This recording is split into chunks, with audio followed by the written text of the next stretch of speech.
হিন্দু পরিবারে জন্ম নেওয়া একটা সৌভাগ্যের ব্যাপার। কারণ এই ধর্ম কারো প্রতি বিদ্বেষ পোষণ করে না, সকলের মঙ্গল কামনা করে। তাছাড়া এই ধর্ম কোনো ধরা বাঁধা নিয়মের নিগড়ে আবদ্ধ নয়।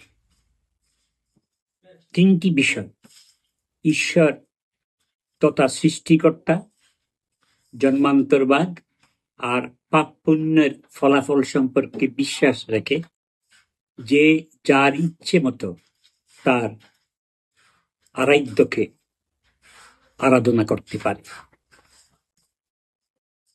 হিন্দু ধর্মে অনেক কুসংস্কার ছিল, কিন্তু হিন্দুরাই তা থেকে বেরিয়ে এসেছে। এই ধর্ম যুগের সঙ্গে সঙ্গে তার আচার বিচার পরিবর্তন করতে পারে। এই জন্য হিন্দু ধর্ম একজন আধুনিক, মননশীল, যুক্তিবাদী মানুষের পক্ষে গ্রহণ করা খুবই সম্ভব। বর্তমান পৃথিবীতে ধর্ম পালন করতে হলে হিন্দু ধর্মের বিকল্প নেই।